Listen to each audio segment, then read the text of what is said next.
বিধানসভা কেন্দ্রের অন্তর্গত দক্ষিণ নরসিংপুর জিপির নরসিংপুর দ্বিতীয় খণ্ড এলাকায় গত 1 বছর ধরে ভয়াবহ পানীয় জল সংকটে ভুগছে স্থানীয় বাসিন্দারা।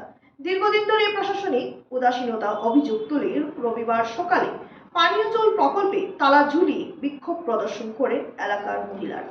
স্থানীয়দের অভিযোগ, প্রায় 1 বছর আগে NHIDCL 306 নম্বর শিলচর আইজল জাতীয় সড়কের কাবুগঞ্জ বাজার এলাকায় নালা নির্মাণের সময় নরসিংপুর দ্বিতীয় খণ্ডের পানীয় জল প্রকল্পের জল সরবরাহের পাইপ ভেঙে দেওয়া হয়।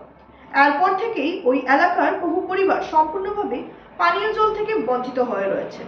এলাকাবাসীর দাবি, বিষয়টি একাধিকবার স্থানীয় বিধায়ক নিহার রঞ্জন দাস সহ সংশ্লিষ্ট বিভাগীয় কর্মকর্তাদের জানানো হলেও আজ পর্যন্ত কোনো কার্যকর পদক্ষেপ নেওয়া হয়নি।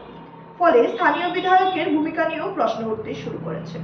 এদিকে পানীয় জল প্রকল্পে তালা ঝুলানোর ঘটনার পর নতুন করে উত্তেজনা ছড়ায় এলাকায়।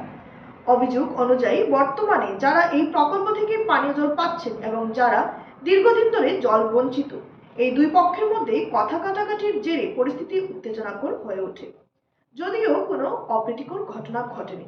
বিক্ষোভকারীরা স্পষ্টভাবে হুঁশিয়ারি দিয়ে জানান, অতিসত্বর ভাঙ্গা পাইপ মেরামত করে পানীয় জল সরবরাহ স্বাভাবিক না হলে তারা আরো কঠোর আন্দোলন পথে হাঁটবে এবং প্রয়োজনে প্রকল্পের ভাঙচুর চালাতে বাধ্য হবেন। ঘটনাকে কেন্দ্র করে গোটা এলাকায় চাপা উত্তেজনা বিরাজ করছে। ঘটনার খবরে ঘটনাস্থলে পৌঁছেন দক্ষিণ নরসিংপুর জিপি সভানেত্রীর স্বামী এবং পরিস্থিতি সামাল দেওয়ার চেষ্টা করলেও অনড় বিক্ষোভ মহিলারা। পাই না। আজকে গতদিন আইসে, গত রবিবার আইসি, পিজির কমিটি ডাকাইছি, প্রেসিডেন্টে কইছে আমরা করার কিছু নাই, ইঞ্জিনিয়ারে কইছে যে যে ড্যামেজ করবো সেই রিপেয়ার করবো, কিন্তু পাবলিকে তো এটা জানে না, পাবলিকে পিএইচই জানে। তো আজকে আমরা সব মিলিত হয়েছি যে তালা লাগাইছি, আমরা পাই না, অন্যদিকেও পাক না, সব সমান।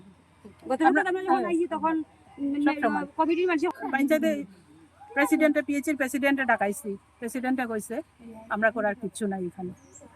আমরা নিজে পাইপটা কর্মকে হিসাব লইছি, হিসাবটা তো কয়েক লাখের দরকার, এটা আমরা দ্বারা সম্ভব না। ওই কারণে আজকে আমরা তালা লাগাইছি। তালা লাগানোর কথা হইলো এক সাইডে পাই, কমিটির যারা আছে সবে জল পায়, কেউ গুরুত্ব দেয় না আমরা লাগি। আমরা অত কষ্ট করি আর যে 1 বছর ধরিয়া, ওই কারণে তালা লাগানি হয়েছে। আমার বক্তব্য এখানেই শেষ। আমরা যখন পাইমু তালা খুলমু, তালা যদি খুলিয়াও জল সাপ্লাই করে আমরা ভাঙচুর করতে বাধ্য হইমু। এটা